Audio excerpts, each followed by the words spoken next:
What if the pain you're carrying right now isn't even yours to carry? What if the suffering that keeps you awake at night comes from holding on to people, promises, and expectations that were never meant to stay? Stay with this story till the very end, because somewhere in these moments, you may find a quiet answer for your own heart.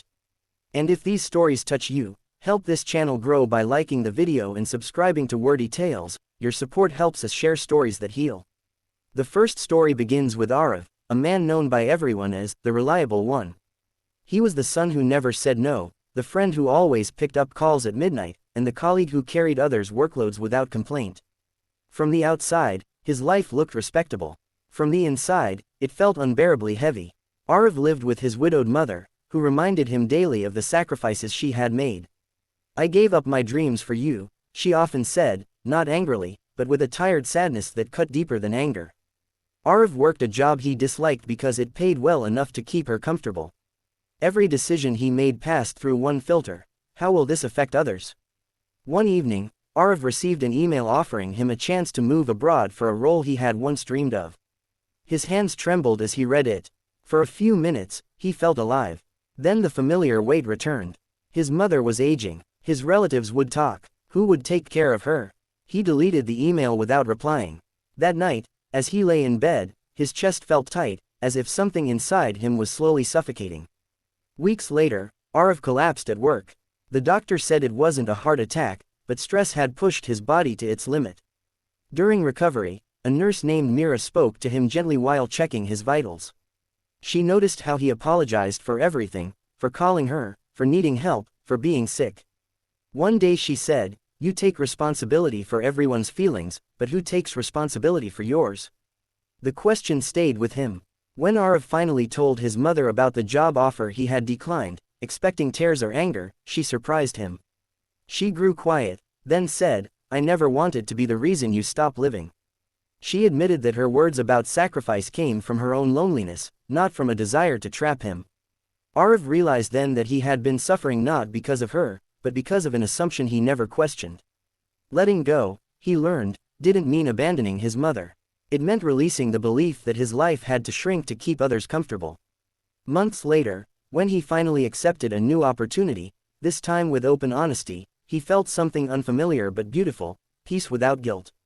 The second story is about Sana, a woman whose heart was stitched together with hope and patience. She loved deeply, especially her younger brother, Imran, who struggled with addiction. Since their father's death, Sana had become both sister and protector. Every promise Imran made to quit, she believed.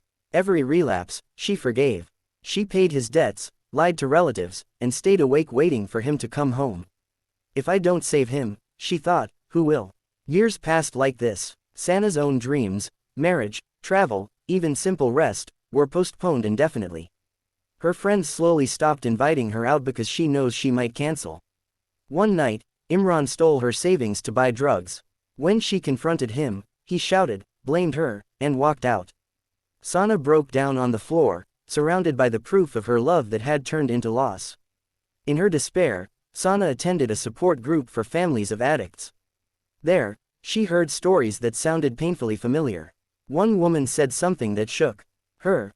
Love doesn't mean drowning with someone who refuses to swim. For the first time, Sana questioned whether her help was actually helping. She realized that by constantly rescuing Imran, she was protecting him from facing consequences, and destroying herself in the process. Letting go was the hardest thing she had ever done. She told Imran she loved him, but she would no longer give him money or lie for him. When he begged, she cried but stood firm. When he accused her of betrayal, her heart cracked, but she didn't give in. Weeks turned into months of silence. Sana felt empty, guilty, and afraid, but slowly, she also felt lighter. 1 year later, Imran walked into her home, thinner, sober, and quiet. He said, "When you stopped saving me, I had to save myself." Sana understood then that letting go wasn't cruelty. It was courage. She had stopped suffering for someone who needed to face his own battle. In doing so, she gave both of them a chance at healing. The third story is about Rohan, a man trapped in the past. He was once engaged to the love of his life, Ananya. When their relationship ended due to misunderstandings and ego, Rohan never truly accepted it. While Ananya moved on, married, and built a new life, Rohan stayed emotionally frozen. He compared every new person to her. He replayed old conversations, imagined alternate endings, and blamed himself endlessly. If only I had said this, if only I had waited. Rohan's friends noticed he smiled less. Life moved forward, but he stayed behind, loyal to a memory that no longer existed. One rainy evening, he visited a cafe he and Ananya used to frequent. Sitting alone at their old table, he felt a familiar ache. On the wall was a quote he had never noticed before: "You can miss someone and still let them go." Something inside him shifted. That night, Rohan wrote Ananya a letter he would never send. He poured out regrets, love, anger, and gratitude. When he finished, he burned the letter on his balcony, watching the ashes scatter into the wind. It wasn't dramatic or magical, but it was honest. For the first time, he allowed himself to grieve fully, not just the loss of her, but the loss of who he was when he loved her. Letting go didn't erase his memories. It simply loosened their grip. Slowly, Rohan began to live in the present. He discovered new passions, made new connections, and learned to love without fear of the past. He realized that holding on had been a way to punish himself. Letting go was forgiveness. These 3 lives, different yet deeply connected, teach us one truth: we suffer not because we care, but because we forget our own worth while caring. Letting go doesn't mean you stop loving. It means you stop bleeding for someone else's wounds. It means choosing peace over guilt, growth over fear, and self-respect over silent suffering.